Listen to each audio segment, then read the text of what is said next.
नमस्कार दोस्तों, मैं मनोज यादव एक बार फिर आपका हार्दिक स्वागत करता हूं देवभूमि आईएएस एकेडमी में। दोस्तों, अंतिम लेक्चर में हमने चर्चा की थी मध्य प्रदेश की नदियों के बारे में। तो जिसके अंतर्गत हमने मध्य प्रदेश में जितनी भी नदियां पाई जाती हैं उनको कुल 6 नदी तंत्रों में बांट के देखा था और उसके अंतर्गत हमने पूरी नदियों को एक एक करके पढ़ा था। ठीक है दोस्तों, आज हमारा जो लेक्चर रहेगा वो रहेगा मध्य प्रदेश की जनजातियों के ऊपर। यानी इसके अंतर्गत हम देखेंगे मध्य प्रदेश में कौन कौन सी जनजाति पाई जाती हैं, उनका विस्तार किस क्षेत्र में है, साथ ही साथ उनकी कुछ प्रमुख विशेषताएं या फिर उनमें प्रमुख विवाह पाए जाते हैं, उनकी कुछ प्रमुख प्रथाएं होती हैं। तो उन सभी चीज़ों का आज हम अध्ययन करेंगे। उससे पहले दोस्तों हम जानना चाहेंगे कि मध्य प्रदेश में या फिर जो जनजाति होती हैं वो क्या होती हैं, जनजाति समुदाय क्या होता है और उनको संवैधानिक प्रावधान क्या क्या दिए गए हैं। तो सबसे पहले दोस्तों हम बात करते हैं जनजाति के बारे में। तो जनजाति क्या होती है दोस्तों? तो जनजातियों की बात करेंगे तो जनजाति क्या होती है? मानवों का वह समूह जो भौगोलिक आधार पर समाज की मुख्य धारा से दूर रहने के कारण अपने सामाजिक और आर्थिक विकास को परिपूर्ण करने में असमर्थ रहे हैं। मतलब ये क्या होता है, ये मानवों का एक समूह होता है। यानी जैसे इंसान जैसे होते हैं उन्हीं में से इंसानों का एक समूह होता है अलग से, लेकिन वो जो समूह होता है वो क्या होता है कि भौगोलिक क्षेत्र से कहीं पे, मतलब जो आम भौगोलिक क्षेत्र होता है उससे कहीं पे दूर होते हैं। तो भौगोलिक आधार पर समाज की मुख्य धारा से दूर रहने के कारण, और जब दूर रहेंगे समाज की मुख्य धारा से तो सीधी सी बात है वो अपना सामाजिक और आर्थिक विकास परिपूर्ण तरीके से नहीं कर पाएंगे। तो वो क्या होते हैं दोस्तों? तो सामाजिक और आर्थिक विकास परिपूर्ण करने में असमर्थ रहते हैं तथा इनकी अपनी भाषा, संस्कृति और व्यवस्था होती है।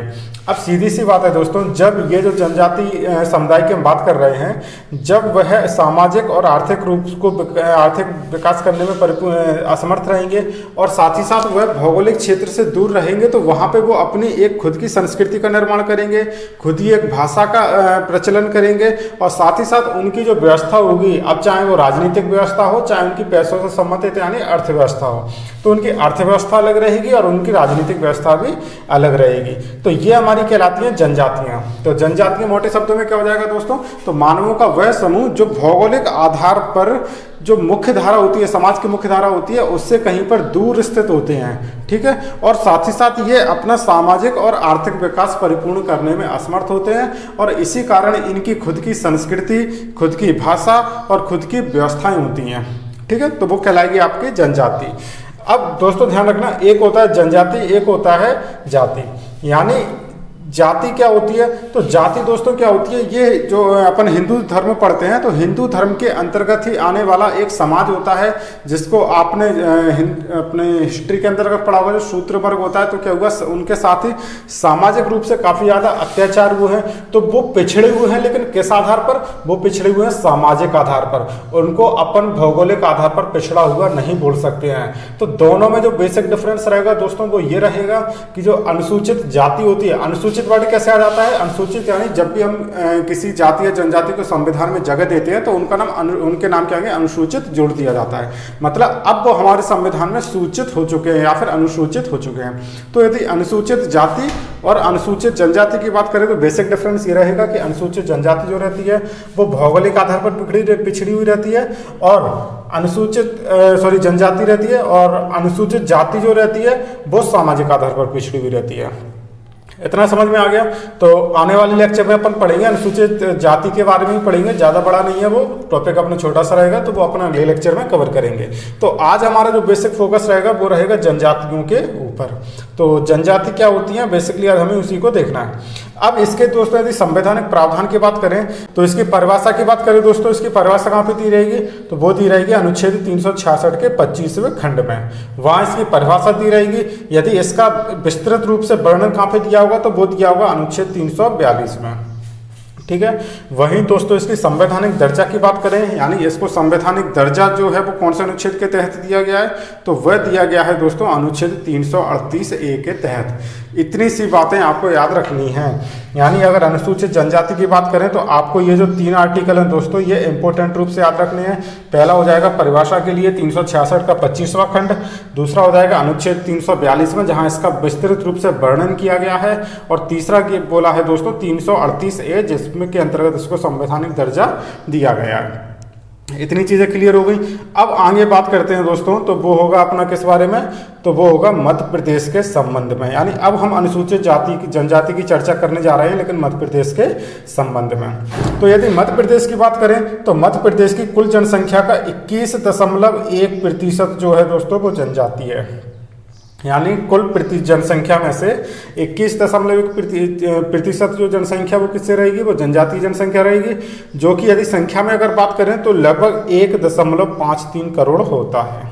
ठीक है। इसके अलावा दोस्तों मध्य प्रदेश में कुल 43 जनजातीय समूह पाए जाते हैं। कितने जनजातीय समूह पाए जाते हैं, 43 जनजातीय समूह पाए जाते हैं। जैसे कि हम बता चुके हैं, एक मानव समूह होते हैं, कुछ नहीं होते, क्या होता है, एक मानवीय समूह होते हैं। तो ऐसे कितने मानवीय समूह पाए जाते हैं अपने यहाँ पे जो कि भौगोलिक आधार से पिछड़े हैं, तो वो पाए जाते हैं 43।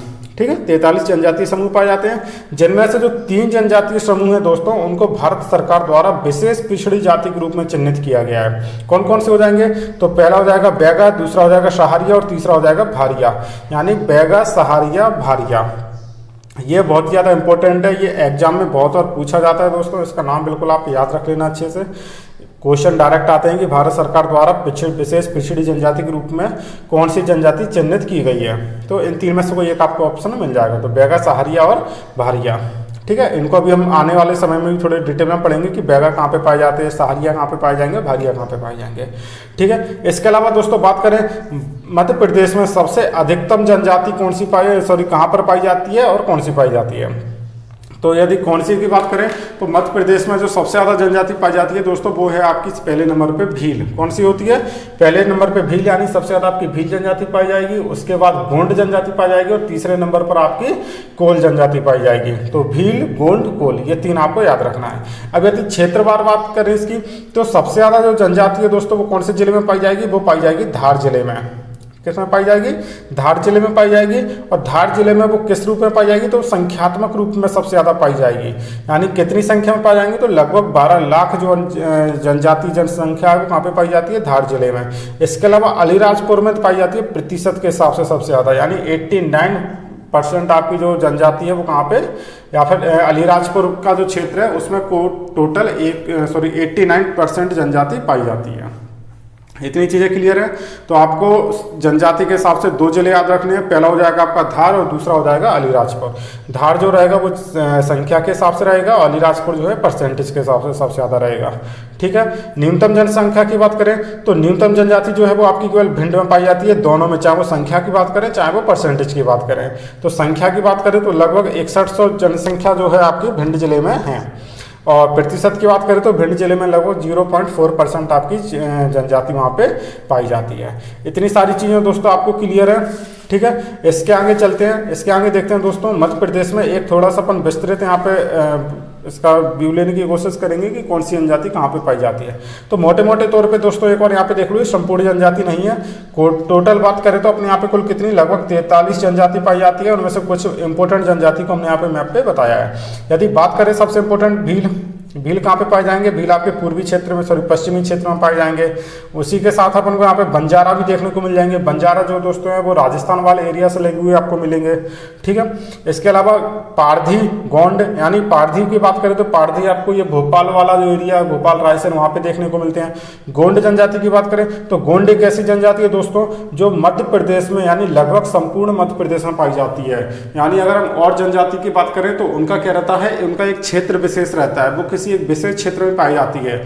लेकिन गोंड जनजाति जो है दोस्तों वो लगभग संपूर्ण मध्य प्रदेश में थोड़ी थोड़ी संख्या में पाई जाती है। सबसे ज्यादा घनत्व वाला कि इसका लगभग छिंदवाड़ा जिले के आसपास पाया जाता है, लेकिन ये मुख्य रूप से सारे मध्य प्रदेश में निवास करते हैं। ठीक है। इसके अलावा दोस्तों यहाँ पे कोरकू जनजाति पाई जाएगी, भारिया जनजाति पाई जाएगी, साथ ही साथ यहाँ पे कोल जनजाति हो गई, पनका हो गई, बैगा हो गई, उराव हो गई, मुड़िया, हलवा, खैरवार, शोर और सहारिया। तो सबसे पहले अपन बात करेंगे दोस्तों भील जनजाति के बारे में। किसके बारे में बात करेंगे, पहले भील जनजाति के बारे में। यदि हम भील जनजाति की बात करें दोस्तों तो भील के बारे में आप देखिए, तो भील जनजाति जो है दोस्तों हम पहले बात कर चुके हैं, वो कहाँ पे पाई जाती है, वो पाई जाती है आपके मध्य प्रदेश के पश्चिमी क्षेत्र में। यानी इसका जो विस्तार है सबसे ज़्यादा दोस्तों को कहाँ रहेगा, मध्य प्रदेश के पश्चिमी मध्य प्रदेश में रहेगा। और साथ ही साथ जिलों की बात करें तो धार हो गया, झाबुआ हो गया, अलीराजपुर हो गया, इन 3 जिलों में ज़्यादातर ये जनजाति पाई जाती है। ये जो है मध्य प्रदेश की सबसे बड़ी जनजाति रहेगी। ठीक है। और साथ ही साथ दोस्तों ध्यान रखना, आपका जो भील शब्द है वो किससे निकला हुआ है, तो वो निकला हुआ है एक द्रविड़ शब्द है जिसको बोला जाता है भिल्ल। क्या बोला जाता है? भिल्ल। और भिल्ल का मतलब होता है धनुष। ठीक है, क्या होता है? धनुष या धनुर्विद्या। तो धनुष होता है तो इसका मतलब क्या है कि आपके जो भील होते हैं वो धनुर्विद्या में काफ़ी ज़्यादा निपुण होते हैं। निपुण मतलब इनके ये मान के चलिए कि जो बाण और धनुष होते हैं तो उनके जो तीर निशान होते हैं वो बहुत ही ज़्यादा अचूक होते हैं। और ऐसा माना जाता है कि इनके यहाँ पे छोटी छोटी जो लड़ाइयाँ होती हैं उनमें भी सीधे तीर का प्रयोग किया जाता है। ठीक है, तो धनुर्विद्या में सबसे ज़्यादा निपुण होते हैं ये। उपजाति की बात करें तो इनकी जो उपजाति होती है वो कौन कौन सी होती है, तो भील हो गई, ठीक है, खुद एक भील हो जाएगी, इसका मतलब भीली हो गई, भिलाला हो गई, बारेला हो गई, पटालिया हो गई, रथियास हो गई, उमड़ी हो गई, ठीक है, और तड़वी भील हो गई, और इसके अलावा बेगाश। ठीक है, ये इसकी उपजातियां लगभग प्रमुख हैं। तो आपको इसमें से ध्यान रखना दोस्तों, भिलाला जो है वो सबसे बड़ी उपजाति है मध्य प्रदेश की, या फिर भील जनजाति की सबसे बड़ी उपजाति कौन सी रहेगी? भिलाला रहेगी। इसके अलावा जो तड़वी भील के बारे में थोड़ा याद रखना, तड़वी भील जो होते हैं वो कौन होते हैं? तो तड़वी भील दोस्तों वो लोग होते हैं या फिर ऐसे भील समुदाय के लोग होते हैं जिनने इस्लाम धर्म को ग्रहण कर लिया है। तो ऐसा एग्जाम में क्वेश्चन कई बार पूछा जाता है कि इस्लाम धर्म को ग्रहण करने वाले भील क्या कहलाते हैं, तो वो कहलाते हैं तड़वी भील। ठीक है दोस्तों, इतनी सारी चीज़ें क्लियर हैं। अब अगली बात करते हैं इनकी कृषि की। जो कृषि होती है वो कौन सी होती है? तो इनकी कृषि होती है दोस्तों दजिया और चिमाता। ये दजिया और चिमाता क्या है दोस्तों? ये कुछ नहीं है, ये है एक शिफ्टिंग कल्टीवेटर का एग्जाम्पल, या फिर जिसको अपन बोलते हैं झूम कृषि। झूम कृषि आप लोगों ने पढ़ा होगा। झूम कृषि क्या होती है? तो झूम कृषि के अंतर्गत क्या करते हैं दोस्तों, ये जो किसान वर्ग के लोग होते हैं या फिर ऐसे लोग जो खेती किसानी का काम करते हैं वो क्या करते हैं? जंगलों में खेती करते हैं। और जंगलों में क्या करते हैं? एक समय तक खेती करेंगे, वहाँ पे जो जंगल होते हैं उनको जला देंगे और उनकी राख को वहीं पे बिछाकर उसी पर खेती करते हैं। फिर एक समय बाद उस क्षेत्र को छोड़ के चले जाते हैं जब तक कि मतलब वो अनुपजाऊ ना हो जाए, और उसको छोड़ने का फिर वो किसी नई जगह पे जाते हैं, मतलब वो शिफ्टिंग कल्टीवेटर करते हैं। आज मान के चलो उन्होंने किसी पर्टिकुलर क्षेत्र में कृषि की, कल को वो क्षेत्र छोड़ के फिर दूसरी जगह कृषि करेंगे, तो ये कहलाता है आपकी झूमिंग खेती। ठीक है, तो झूमिंग खेती का एग्जाम्पल है चिमाता और दजिया। तो इनमें जो झूमिंग खेती की जाती है उसको क्या बोला जाता है? चिमाता बोला जाता है या फिर दजिया बोला जाता है। इनके निवास स्थान की बात करें तो इनका जो निवास स्थान होता है या फिर जो इनका एक तरीके से मोहल्ला होता है उसको बोला जाता है फाल्या। क्या बोला जाता है? फाल्या। और उनके जो घर मकान होते हैं उनको कू। दोनों में डिफरेंस है दोस्तों, ध्यान रखना फाल्या और कू में। फाल्या क्या हो गया? कॉलोनी। जैसे मान के चलो आज आप किसी भी क्षेत्र में रहते हैं, आपकी कॉलोनी का नाम है मान के चलो XYZ कॉलोनी, ठीक है, तो वो जो कॉलोनी है आपका एक मोहल्ला हो जाएगा, वो कहलाएगा फाल्या। और आपका जो पर्टिकुलर मकान होगा, जिस घर में आप रहते हैं, उसको बोला जाता है कू। ठीक है, इनके देवता की बात करें तो इनके देवता जो हैं राजपंथा और भील माता, दो इनके प्रमुख है। ये राजपंथा सबसे ज्यादा इंपॉर्टेंट है, पूछा जाता है, तो याद रखना राजपंथा इनके क्या होगा? देवता हो जाएंगे, और साथ ही साथ भील माता। इनके पर्व की बात करें तो इनमें जो पर्व मनाया जाता है वो कौन सा? एक सब बहुत ही ज्यादा इंपॉर्टेंट है, भगोरिया परिणय पर्व। भगोरिया परिणय पर्व क्या होता है? तो ये होली के समय मनाए जाने वाला एक 7 दिवसीय त्योहार होता है। कितना? 7 दिवसीय त्योहार होता है। और इसके अंतर्गत 7 दिनों में क्या होता है? इनको 2-3-2 के हिसाब से बांटा जाता है। शुरुआत के जो 2 दिन रहते हैं उसमें आपका चलता है गुलालिया पर्व। कौन सा चलता है? गुलालिया चलता है। फिर अगले 3 दिन तक आपका गोल गधेड़ो चलेगा। फिर उसके बाद आपका उजाड़िया चलता है। गुलालिया में बेसिकली क्या होता है दोस्तों? तो गुलालिया में जो नवयुवक और युवती रहते हैं वो आपस में करते हैं, एक दूसरे को गुलाल लगाते हैं। जैसे मान के चलो किसी को कोई युवती पसंद आ गई या फिर किसी को कोई युवक पसंद आ गया, तो वो क्या करता है? उसको गुलाल लगाता है, और गुलाल लगाने के साथ ही मतलब अपने प्रेम का इजहार करता है एक तरीके से। और अगर उसका मान के चलो रिवर्स में गुलाल लगता है, जैसे लड़का ने लड़की को गुलाल लगाया और लड़की ने अगर वापस लड़के को गुलाल लगाया, तो मतलब उन दोनों का संबंध लगभग पक्का हो जाता है। ठीक है, तो ये होता है गुलालिया। गोल गधेड़ो क्या होता है? गोल गधेड़ो में एक अपन बोल सकते हैं यहाँ पे एक प्रतियोगिता टाइप की करवाई जाती है, और उस प्रतियोगिता के आधार पे जो वैवाहिक संबंध होते हैं वो स्थापित किए जाते हैं। मतलब जो भी प्रतियोगिता जीत जाता है वो उसके साथ वैवाहिक संबंध स्थापित हो जाते हैं। उजाड़िया में क्या होता है दोस्तों? उजाड़िया ये आपका अंतिम होता है, मतलब यहाँ पे आपका क्या होता है? उत्सव खत्म होने वाला होता है, लगभग सारी दुकानें आपकी उजड़ जाती हैं, और जो युवक युवती होते हैं वो आपके घूमने कहीं बाहर चले जाते हैं, वो सब आपका क्या कहलाता है? उजाड़िया कहलाता है। तो 3 हो गए आपके कौन से? गुलालिया, गोल गधेड़ो और उजाड़िया। ये आपको याद रखना है। भगोरिया पर्व बहुत ज़्यादा पूछा जाता है। भगोरिया पर्व किस क्षेत्र में मनाया जाता है, किस जनजाति द्वारा मनाया जाता है? तो क्षेत्र की बात करेंगे तो कौन सा क्षेत्र होगा आपका? तो ये होगा झाबू, अलीराजपुर, धार वाला क्षेत्र। जनजाति की बात करेंगे तो कौन सी जनजाति? भील जनजाति। ठीक है दोस्तों, आगे बात करेंगे इनके नृत्य की। तो इनका नृत्य कौन सा होता है? इनका नृत्य होता है भगोरिया नृत्य। ठीक है। भगोरिया के नाम पे इनका होता है कौन सा, भगोरिया नृत्य। विवाह की बात करेंगे तो विवाह कौन सा होता है, सेवा विवाह हो गया, अपहरण विवाह हो गया, गोल गधेड़ो विवाह हो गया, नतारा विवाह हो गया, गंधर्व विवाह। ये लगभग इतने सारे इनके विवाह होते हैं। सेवा विवाह में क्या होता है, जैसे मान के चलो इनके यहाँ पे दोस्तों, सेवा विवाह समझने से पहले आप एक चीज़ समझ लीजिए, इनके यहाँ पे दहेज प्रथा का जो है प्रचलन चलता है। किसका चलता है, दहेज प्रथा का। लेकिन दहेज प्रथा में दोस्तों क्या होता है, यहाँ पे दहेज प्रथा को दोस्तों यहाँ पे ध्यान रखना, विनिमय विवाह भी बोला जाता है। विनिमय विवाह मतलब यहाँ पे वर पक्ष द्वारा वधु पक्ष को दहेज दिया जाता है। मतलब जो लड़के वाले होते हैं वो क्या करते हैं, दहेज देते हैं किसको, लड़की वालों को, ठीक है। और यदि मान के चलो लड़का वाला दहेज देने में सक्षम नहीं है लड़की वालों को, तो लड़का क्या करता है, लड़की वाले के घर पे जाके सेवा करता है, और सेवा के बाद उपरांत तो जो उनके जो पिताजी या उनके घर वाले होते हैं वो खुश होकर अपनी लड़की का विवाह लड़के के साथ कर देते हैं। तो ऐसा बोला जाता है, या इसको बोला जाता है सेवा विवाह। तो सेवा विवाह हो गया। दूसरा इनके यहाँ पे क्या हो गया, एक तरीके से अपन बोल सकते हैं विनिमय विवाह हो गया। तीसरा हो गया अपहरण विवाह। अपहरण विवाह में क्या होता है, एक मतलब भगा के ले जाते हैं और शादी कर लेते हैं। गोल गधेड़ो विवाह यहाँ पे अपन बात कर चुके हैं। इसके अलावा एक होता है दोस्तों नतारा विवाह। नतारा विवाह में क्या होता है यहाँ पे, तो नतारा विवाह में जो आपकी विधवाएं होती है, यानी जो विधवा स्त्री होती है वो क्या करती है, पुनर्विवाह करती हैं। तो नितारा विवाह आपका कुछ नहीं, एक तरीके से विधवा पुनर्विवाह होता है, ठीक है। तो आपको इतने सारे विवाह इनके लगभग नाम याद रखने हैं, जस्ट इनके नाम केवल पूछे जाते हैं केवल, जैसे सेवा विवाह है हो गया, ठीक है। सबसे ज़्यादा पूछा जाने वाला गोल गधेड़ो विवाह होता है इनके अंदर, और एक पूछा जाता है विनिमय विवाह। तो विनिमय विवाह किसके यहाँ पे होता है, तो ये होता है भील जनजाति में, ठीक है। तो भील जनजाति के बारे में आपको इतनी सारी चीज़ें याद रखनी है। अगला जो आपका विवाह वो जनजाति होगी वो कौन सी होगी, गोंड जनजाति। तो गोंड जनजाति के बारे में हम बात करते हैं। तो गोंड जनजाति जो है दोस्तों वो आपकी कहाँ पाई जाती है, ये पाई जाएगी आपके बालाघाट, मंडला, डिंडोरी, छिंदवाड़ा, जबलपुर, नरसिंहपुर, ये जो क्षेत्र होता है, मतलब यदि अपन बात करें तो दक्षिण पश्चिम पूर्व वाला जो क्षेत्र होता है प्रमुख रूप से वहाँ ये पाई जाती है। लेकिन जैसे कि पहले बता चुके हैं कि गोंड जनजाति जो है संपूर्ण मध्य प्रदेश में पाई जाती है, ठीक है। आप इसका अंदाजा इस बात से लगा सकते हैं कि गोंड जनजाति जो है, या फिर जो गोंड शब्द है वो किससे निकला हुआ है, तो वो निकला हुआ है तेलुगु शब्द से। तेलुगु एक शब्द होता है कोंड, क्या होता है, कोंड। तो कोंड का मतलब होता है पहाड़। तो पहाड़ से आप क्या संबंध कर सकते हो, पहाड़ से मतलब हो जाएगा कि पहाड़ पर रहने वाली जनजाति। अब मध्य प्रदेश में पहाड़ कहाँ कहाँ पाए जाते हैं, तो आप लोग जानते हो मध्य प्रदेश में दो प्रमुख पहाड़ पाए जाते हैं, एक विंध्य पर्वत श्रृंखला और दूसरी सतपुड़ा पर्वत श्रृंखला, जिसका विस्तार लगभग संपूर्ण मध्य प्रदेश में है। तो इस हिसाब से आप याद कर सकते हो कि जो गोंड जनजाति होती है वो लगभग संपूर्ण मध्य प्रदेश में पाई जाती है, विशेष तौर पे वहाँ पे जहाँ पे पहाड़ी क्षेत्र ज़्यादा होते हैं, ठीक है।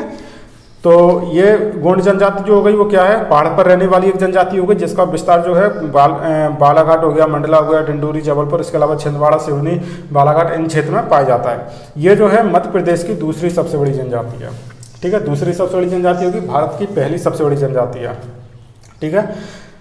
कई जगह दोस्तों गोंड को सबसे बड़ी जनजाति बताया जाता है मध्य प्रदेश की, लेकिन आप लोग कंफ्यूज बिल्कुल मत होना। मध्य प्रदेश की सबसे बड़ी जनजाति संख्या के हिसाब से कौन सी रहेगी, भील रहेगी। और जो गोंड है वो आपकी संपूर्ण मध्य प्रदेश में फैली हुई जरूर है, लेकिन संख्या के हिसाब से सबसे ज़्यादा नहीं है, ठीक है, इतना याद रखना। इनकी उपजाति की बात करें दोस्तों, तो इनकी जो उपजाति हैं इनको दो आधारों पर बांटा जाता है। एक बांटा जाता है इनके कर्म के आधार पे, यानी इनके काम के आधार पे। दूसरा बांटा जाता है इनके यहाँ पे मतलब जो धन पैसा होता है उनके आधार पे, ठीक है, पैसा वगैरह के पैसा के आधार पे। तो यदि काम के आधार पे देखें तो कार्य के आधार पे दोस्तों यहाँ पे कौन कौन सी प्रमुख उपजाति हो जाएंगी, तो अगरिया हो गया, ठीक है, प्रधान हो गया, शोल्हास हो गया, ओझा हो गया, कोयला भतूस हो गया। तो अगरिया जो है वो क्या करते हैं, वो करते हैं लोहे का काम। तो लोहे का काम करने वाली जनजाति क्या कहलाती है, अगरिया कहलाती है। प्रधान जो होती है कौन होते हैं, पुजारी वर्ग में, तो जो पूजा पाठ वगैरह करते हैं वो कौन होते हैं, प्रधान होते हैं, ठीक है। इसके अलावा सोल्हास कौन होते हैं, तो बढ़ई, जो बढ़ई होते हैं वो कौन होते हैं, सोल्हास कहलाते हैं, जो लकड़ी वगैरह का काम करते हैं। इसके अलावा ओझा कौन होते हैं, जो तांत्रिक विद्या का काम करते हैं। आपने सुना होगा तांत्रिक विद्या में ये लोग निपुण होते हैं, गोंड वगैरह। तो जो तांत्रिक विद्या का कार्य करते हैं वो कौन करते हैं, तो ये करते हैं ओझा, ठीक है, उपजाति के लोग। कोयला भूतूष होते हैं वो कौन करते हैं, ये आपके नृत्य गायक जो होते हैं, यानी मनोरंजन का जो कार्य होता है वो कौन करता है, कोयला भूतूष करता है, ठीक है दोस्तों। इसके बाद बात करते हैं विवाह की, कौन कौन से विवाह होते हैं कि यहाँ पे, तो विवाह आपका एक होता है सबसे ज़्यादा फेमस पूछा जाने वाला दूध लौटावा। तो दूध लौटावा किसके यहाँ पे होता है, दूध लौटावा होता है गोंड जनजाति के यहाँ पे। इसके अंतर्गत क्या होता है, इसके अंतर्गत जो मामा और बुआ होते हैं उनके जो लड़का लड़की होते हैं उनमें आपस में संबंध हो जाता है। तो ये आपका क्या कहलाता है, दूध लौटा हुआ कहलाता है। मतलब जिसके अंदर मामा यानी मामा का लड़का या लड़की होगा और साथ में बुआ का लड़का या लड़की होगा, तो उनमें आपस में संबंध हो जाएगा। घोटुल विवाह क्या होता है, तो घोटुल विवाह जो होता है, यदि बात करें तो ये एक तरीके से आप लोगों ने अगर मॉडर्न एज की बात करें तो आप लोगों ने सुना होगा लिव इन रिलेशनशिप टाइप ये होता है। इसमें क्या होता है, जो लड़के लड़की होते हैं, एक घोटुल क्या होती है, एक संस्था की तरह होती है। तो वहाँ पे क्या होते हैं, ये जो लड़के लड़की है वो रहते हैं, मतलब एक दूसरे को पसंद करते हैं और साथ में कुछ समय गुजारते हैं, और उसके उपरांत वो लोग क्या करते हैं, विवाह करते हैं। ठीक है, तो ये आपका घोटुल विवाह। घोटुल विवाह किस में होता है, तो गोंड में होता है, कई बार पूछा जाता है, याद रखना। इसके अलावा विधवा विवाह हो गया, ठीक है। इसके अलावा अपहरण विवाह, तो ये सब इनके अंदर होते हैं। सबसे इंपॉर्टेंट है कौन कौन से हो जाएंगे, तो एक हो जाएगा दूध लौटा हुआ, दूसरा होगा घोटुल प्रथा। इसको घोटुल प्रथा भी बोली जाती है। ठीक है, घोटुल विवाह हो गया। और घोटुल प्रथा यदि पूछ रहे तो घोटुल प्रथा क्या होती है, तो वो आपने अभी बताया, मतलब विवाह जो होता है वो ये आपकी घोटुल प्रथा कहलाती है। इसमें जो लड़का लड़की होते हैं वो क्या करते हैं, मतलब एक किसी अन्य अनंतर जो जगह होती है वहाँ पे जाके निवास करते हैं, लगभग 10 से 15 दिन 20 दिन जो भी कुछ रहता है, और उसके उपरांत जो है यदि पसंद आते हैं तो फिर एक दूसरे से शादी करते हैं। ठीक दोस्तों, आगे बात करें इनके उत्सव की, तो इनके यहाँ पे जो उत्सव मनाया जाता है वो कौन सा हो गया, तो सबसे पहले इंपॉर्टेंट हो गया छेरता और मड़ई। मड़ई उत्सव कई बार पूछा जाता है। ठीक है, मड़ई कैसे मनाया जाता है, तो मड़ई जो है आपका गोंड जनजाति में मनाया जाता है। तो छेरता हो गया, मड़ई हो गया, मेघनाथ हो गया, जावरा हो गया इत्यादि, इनके ये क्या हो जाएंगे, उत्सव। ठीक है, गोंड जनजाति के बारे में इतनी सारी चीज़ें क्लियर है। आगे बात करेंगे दोस्तों, तो आगे आपको क्या देखने को मिलेगा, इनके नृत्य। नृत्य की बात करेंगे तो इनके यहाँ पे नृत्य कौन से होते हैं, तो कर्मा हो गया, शैला हो गया, भड़म हो गया, ब्रहा हो गया, शुगा हो गया इत्यादि। इसमें से जो कर्मा और शैला है दोस्तों, ये सबसे ज़्यादा पूछे जाने वाले नृत्य हैं इनके। कर्मा नृत्य के बारे में कई बार ये पूछा जाता है कि ये कर्मा नृत्य कौन सी जनजाति में मनाया जाता है। तो कर्मा आपको याद रखना है किस जनजाति में मनाया जाता है, तो ये गोंड जनजाति के अंतर्गत मनाया जाएगा। ठीक है, और कर्मे के बारे में दोस्तों ये पूछा था, कर्मा जो नृत्य है वो कब मनाया जाता है, तो ये मनाया जाता है दशहरा को, जो त्यौहार होता है अपने यहाँ पे, जिसको विजयादशमी बोला जाता है। तो दशहरा से लेके जो नया वर्ष होता है, जो आने वाला वर्ष होता है, तब तक ही आपका ये नृत्य जो है किया जाता है। ठीक है, यहाँ तक सारी चीज़ें क्लियर हो गई। और एक चीज़ और है दोस्तों, कर्मा नृत्य के बारे में ऐसा बोला जाता है कि जो कर्मा नृत्य है वो आपका विश्व का पहला लोक नृत्य भी बोला जाता है। तो आपको इस तरीके से भी इसको याद रखना है। दूसरा जो है दोस्तों वो है, अगली जो फैक्ट होगा वो क्या होगा, खाहुल पाता। खाहुल पाता क्या है, ये एक तरीके का गान होता है, ये एक जनजातीय गान है जो कि गोंड जनजाति द्वारा गाया जाता है। और ये मृत्यु गान है, यानी जब किसी व्यक्ति की मृत्यु हो जाती है तो उस समय गाया जाने वाला ये गान है खाहुल पाता। तो खाहुल पाता याद रखना है। ठीक है, देवता की बात करेंगे, देवता कौन कौन से हो जाएंगे इनके यहाँ पे, तो देवता हो जाएंगे दूल्हा देव हो गया, बूढ़ा देव हो गया, नारायण देव हो गया इत्यादि, इनके प्रमुख देवता हो जाएंगे। ठीक है दोस्तों, आगे बात करें मध्य प्रदेश की तीसरी सबसे बड़ी जनजाति के बारे में, जो है आपकी कोल जनजाति। ठीक है, कोल जनजाति के बारे में दोस्तों ज़्यादा चीज़ें याद नहीं रखनी है। सबसे ज़्यादा 2-3 फैक्ट हैं इनके बारे में जो आपको याद रखने हैं। सबसे पहले फैक्ट होगा कि कहाँ पर पाई जाती है, तो ये आपकी पाई जाएगी पूर्वी क्षेत्र में या फिर पूर्वी मध्य प्रदेश में। पूर्वी मध्य प्रदेश में कहाँ पे, तो पूर्वी मध्य प्रदेश में आपका रीवा हो गया, पन्ना हो गया, सीधी हो गया, सिंगरौली हो गया, शहडोल। ठीक है, ये जो क्षेत्र होता है, यानी बेसिकली जो कोल आपका जो शब्द होता है वो निकला है कोयला शब्द से। किससे निकला है, कोयला। तो आप लोग ये चीज़ सोच सकते हैं कि मध्य प्रदेश में कोयला कहाँ कहाँ पाया जाता है। तो मध्य प्रदेश में जहाँ कोयला पाया जाता है लगभग उसी क्षेत्र में कोल जनजाति का विस्तार पाया जाएगा। और आप लोगों को काफ़ी अच्छे से पता होगा जो कोयला है मध्य प्रदेश में सीधी सिंगरौली शहडोल वाला क्षेत्र है, वहाँ पे बहुतायत मात्रा में पाया जाता है। ठीक है, तो कोल जनजाति कहाँ पे निवास स्थान हो जाएगा, तो रीवा, पन्ना, सीधी, सिंगरौली, शहडोल इत्यादि में। मध्य प्रदेश की तीसरी सबसे बड़ी जनजाति रहेगी ये। साथ ही ऑस्ट्रिक परिवार से संबंधित रहेगी। किससे रहेगी ये, ऑस्ट्रिक परिवार से आपकी ये संबंधित रहेगी। और यदि कोल के बारे में बात करें तो कोल के बारे में एक फैक्ट और याद रखना दोस्तों, एक व्यक्ति हैं जिनका नाम था मैक्स मूलर। क्या था, मैक्स मूलर था। तो मैक्स मूलर जो है, मैक्स मूलर ने इसको कोल नाम दिया था। कई बार पूछ लेता है कि कोल जो जनजाति को कोल नाम दिया गया वो किसके द्वारा दिया गया, तो दिया गया था मैक्स मूलर के द्वारा, जो कि ऑस्ट्रिक परिवार से संबंधित रखती है। अगली बात करें दोस्तों, तो रामायण और महाभारत में जो है कोल जनजाति का उल्लेख मिलता है। आपने रामायण और महाभारत के बारे में सुना होगा। तो यहाँ पे क्या होता है, रामायण और महाभारत में कोल जनजाति का उल्लेख आपको मिलेगा। उपजाति की बात करें तो इसकी उपजाति कौन सी होती है, तो रौतिया और रौतेले। तो सबसे इंपॉर्टेंट कौन सी, रौतिया और रौतेले। इसके अलावा आपकी भड़तिया हो गई, मवाशी हो गया इत्यादि भी इसका उपजातियाँ आपको मिलेंगी। इसका जो निवास स्थान होता है दोस्तों वो क्या होते हैं, यानी ये जो जनजाति होती है वो क्या करती है, टोला बना के रहती है। मतलब टोला मतलब समझते हैं क्या होता है, लोगों का एक समूह होता है और ये समूह में निवास करती है, जिसको क्या बोला जाता है, टोला बोला जाता है। ठीक है। और यहाँ पे इनके जो प्रधान होते हैं या फिर इनकी बोल सकते हैं अपन पंचायत, इनकी पंचायत होती है उसको क्या बोला जाता है, गोहिया बोला जाता है। पंचायत को क्या बोलते हैं, जैसे मान के चलो कोई लड़ाई विवाद वगैरह का कोई केस होता है तो वो कहाँ पे सॉल्व किए जाते हैं, तो वो इनकी खुद की पंचायत में सॉल्व किए जाते हैं। देखो जैसे कि हमने आपको पहले बताया था, जनजाति होते हैं इनकी क्या होती है, खुद की व्यवस्थाएं होती हैं। तो सीधी सी बात है, जब लड़ाई वगैरह होगी तो ये कहीं बाहर तो जाएंगे नहीं, तो इनकी खुद की पंचायत होती है जिसको क्या बोला जाता है, गोहिया बोला जाता है। और इनके जो मुखिया होते हैं गोहिया के, उसको बोला जाता है मुकद्दम। ठीक है। विवाह की बात करेंगे तो हिंदू रीति रिवाज के अनुसार इनके विवाह होते हैं, कोई अलग से आपको नहीं पढ़ना ज़्यादा। ठीक है। साथ ही साथ ये लोग जो है पुनर्विवाह को मान्यता देते हैं, यानी इनके यहाँ पे पुनर्विवाह होता है। ठीक है। देवता की बात करेंगे तो सबसे इंपॉर्टेंट है ठाकुर देव। ठीक है। कौन कौन से हैं, ठाकुर देव हैं और सूर्यदेव हैं। और नृत्य की बात करें तो इनके यहाँ पे कोल दहका नाम का नृत्य होता है, जो कि सबसे ज़्यादा इनके यहाँ पे प्रमुख होता है। ठीक है। तो आपको कोल जनजाति के बारे में बेसिकली इतनी सी चीज़ें आपको याद रखनी है, जिसके अंतर्गत सबसे ज़्यादा इंपॉर्टेंट क्या हो जाएगा कि कोल जनजाति जो है वो किस क्षेत्र में पाई जाती है, तो ये आपकी पाई जाएगी पूर्वी मध्य प्रदेश में। ठीक है दोस्तों। तो आज हमने दोस्तों चर्चा की है किस किस के बारे में, तो आज हमने बात की है मध्य प्रदेश में सबसे पहले जनजातीय परिदृश्य को समझा कि जनजाति क्या होती है, साथ ही साथ मध्य प्रदेश में उनका विस्तार किस तरीके से है, संवैधानिक प्रावधान क्या किए गए हैं। इसके अलावा हमने देखा मध्य प्रदेश की 3 सबसे बड़ी जनजाति थी, कौन कौन सी, सबसे पहले भील थी, दूसरी गोंड थी और तीसरी कोल थी। और तीनों जनजाति को हमने क्रमवार तरीके से देखा।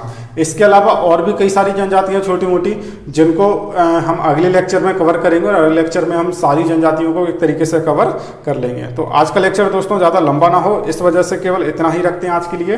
तो आपको 3 जनजातियों के बारे में प्रमुख रूप से पढ़ना है। इसके अलावा और भी फैक्ट हैं दोस्तों जो आपको समय समय पर बता देंगे। मतलब जैसे इंपॉर्टेंट फैक्ट है, क्या होता है, एक जनजाति के बारे में काफ़ी सारे फैक्ट होते हैं, जरूरी नहीं है कि हमने इतना पढ़ा है तो ये सफिशियंट है।